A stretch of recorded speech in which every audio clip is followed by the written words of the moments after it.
So recently on my Living Unbound show for Wellbeing Radio, I was talking about taking up space, and I wanted to come on and say a little bit more about that because it's a subject that's really important to me, especially as a writer, actually, because many of us can feel uncomfortable or challenged around taking up space. In many different ways, this can show up absolutely physically in the world, but also in the way we express ourselves. And it's something that comes up when I'm working with other women writers, that kind of really wanting to fit in and being very conscious of what other people will think of them. And this is something that kind of tends to run in the background for us as women. We have often received these messages over and over again in many different ways that it's not okay for us to take up space, that we really want to be very mindful of other people and accommodating of others, putting other people's needs first. That we don't want to be too big for our boots, that, we shouldn't make a fuss, like all of this stuff that we can hear. And both kind of directly and indirectly can cause us to go through life kind of really monitoring ourselves about like, oh, is it okay to do this? What will other people think of me? Will I be judged? Will I be criticized? Will people still like me if I do this, if I show up in this way? And the truth is that the world needs us to be showing up and taking up space in all the different ways, and I'm speaking about this as a white woman, but actually for women of color, there's a whole other layer to this, because they have the whole issue of tone policing, which can come into play, where if they are kind of expressing themselves, people are trying to police the way they are expressing themselves and saying that it's not okay and it's not acceptable and maybe they should do it in a different way. So, this shows up differently for different people, for different communities. But I wanted to come on and say a little bit more about it. And how it can show up consciously and unconsciously. Sometimes we're very aware of the fact that we're kind of holding back and we're making a conscious decision to do that. And sometimes it can happen just in the moment, unconsciously. And maybe afterwards you check yourself and say, actually, why did I do that? Why did I behave like that? Why did I not say what I wanted to say? Or why did I kind of respond to that person in this particular way? So an example of that, let me just change how I'm holding the phone because it's getting a bit uncomfortable. I don't want to kind of move the camera around too much. Okay, that's better. Like recently I noticed this in myself. A couple of conversations I've been having where I've been in conversation with someone and it's been about the work that I'm doing at the Unbound Press, and one of the conversations, a woman who was thinking about joining us as an author, and she was like, I've read all of the Unbound Press books and I love them, and you've got such an amazing eye for the books that you're choosing to come through the Unbound Press. And I immediately kind of brushed that off. I was like, oh, it's not me. Oh, that's not me. These authors just kind of show up and I kind of hold space for them. And I was telling somebody else about this conversation. She's like, yeah, but it is you. And I was like, as soon as I said it, it's like, yeah, I was kind of not allowing myself to take up the space that was really being given to me there. I was kind of diminishing myself, diminishing my part in this. I founded the Unbound Press. There are other people supporting me in that. And yes, kind of it is quite magical in the way that authors show up, but I'm a big part of that. But I didn't own it in that situation. And there've been other conversations like that recently. Yeah, I've noticed it many times over the years. My tendency is to kind of like play it down and be like, oh, well, it's nothing. or kind of anyone could have done this. And, you know, I think it's the kind of thing that we find ourselves saying as women over and over again, because we don't want to look too big for our boots. But you know, when somebody is actually kind of offering you a compliment or like admiring you and your work, I really don't know what the value is in diminishing that. But like I said, it happens unconsciously in the moment. So I want you, like the first thing, I want to give you a few ways to kind of work with this and to start allowing yourself to take up more space in the world. And the first thing is just to notice, you know, notice how this shows up for you. Notice any ways that you do tend to diminish yourself or hold back or just brush things off when somebody is giving you the opportunity to take up space in the world. You know, what is your natural response to that? Do you kind of go, hell yeah, you know, I'm amazing?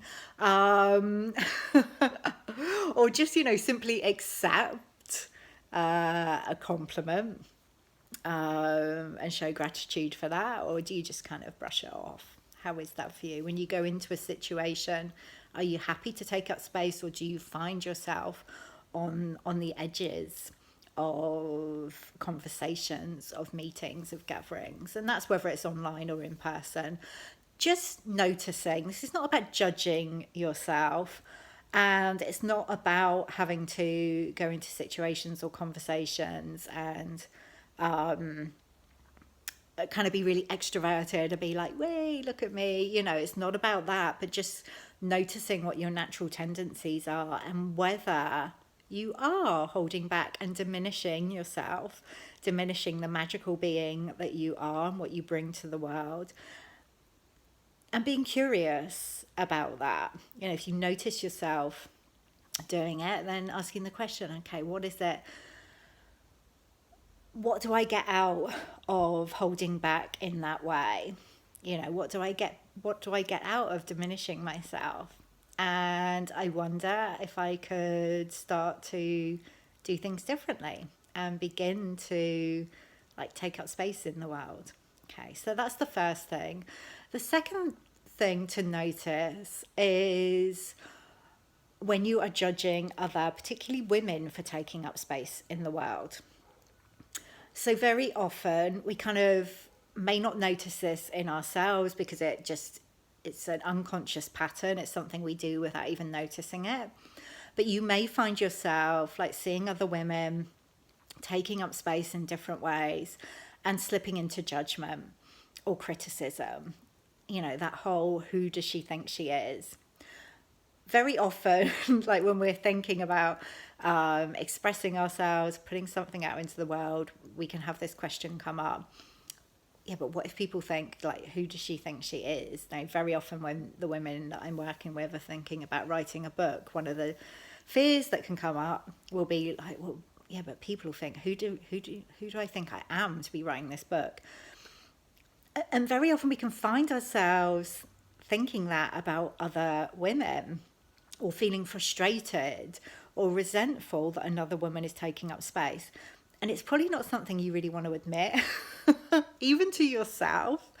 But we all do it because we have it going on for ourselves, because we tend to be quite conscious or very conscious of how we're taking up space. And like I said, be in this place of self-monitoring. When we see another woman who is freely taking up space in the world and expressing herself fully, we can have this underlying judgment and resentment. And actually that is gold when you notice that, because it's a sign that most likely you are not comfortable with taking up space in the world. So rather than making it about the other woman, it's just like noticing that response and then bringing it back to you. And it's like, okay, you know, what am I not comfortable about here? Where am I holding back in my life? What is this a sign that I would like to do?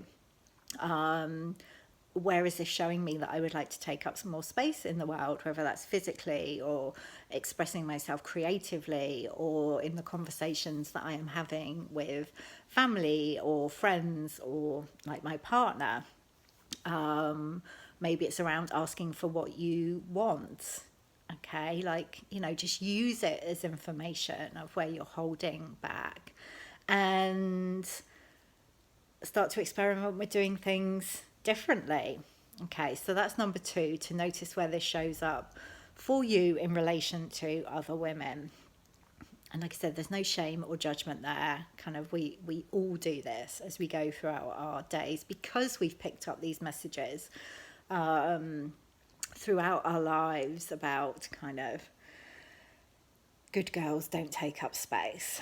So it's just using it as information. The third way you can work with this and start to take up more space in the world is actually physically, like to notice how you hold yourself physically, like the actual physical space you take up in the world. And I gave a practice for this in my Living Unbound show. I think I share it in Heal Your Inner Good Girl, my first book as well.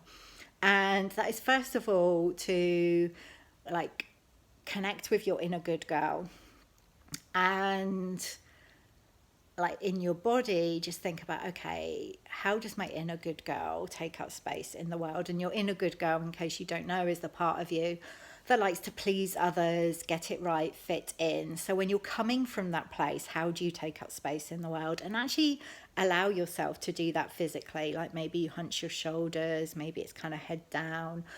It may not be that obvious, but just notice maybe there's some tension in your body. Maybe you're crossing your arms or crossing your legs. Maybe you're making yourself smaller in some way. Just noticing that. And then allowing yourself to come from your unbound self, like the fullest, freest expression of who you are. How do you hold yourself? How do you take up space in the world physically when you're coming from your unbound self? And actually allow yourself to do that. Be in your body as your unbound self, and just notice. You're likely to notice that sense of expansion. Maybe you put your shoulders back. I can't do it here because I'm like sat against the pillow. But you just know your heart is more open. You're generally more open, head up. And notice how that feels to be taking up that physical space, like in an unbound way. And again, start to experiment with this, like, take this out into the world in different situations. Maybe just before you get on, if you're going on like a call or a group meeting, or you're going into a situation, just take a moment to connect with your unbound self and allow yourself to take up that space physically. So that's the third way to work with it. The fourth way is specifically related to writing, and it's something we do within the Unbound Writing Mastermind, is to work with the prompt of too much. So very often, the reason that we're not comfortable with taking up space is that we are very, very conscious of being too much. So this idea that we can be too much, but you can't be too much. And actually, if you're being too much, you're probably just being fully yourself, or more fully yourself. But very often we hold back because there's this fear of being judged as too much. So the writing prompt, one of the writing prompts that we work with within the Unbound Writing Mastermind, is to actually be too much on the page. So to bring all of your too muchness into your writing, really consciously and intentionally try to be too much, like invite your too muchness onto the page, take up space on the page. And actually you can use this whether you're writing a book, or maybe if you're just journaling for yourself. Really experiment, give yourself permission to be too much on the page. And notice how that feels. It may feel a bit challenging at first. So, you can have a few goes at doing this, but giving yourself permission to be too much. So see how that goes and let me know. I would love to hear from you. And if you would like to find out more about how I can support you to be fully expressed and write the book you're really here to write at this time, then get in touch, send me a message and we can have a chat about that. See you soon. Bye.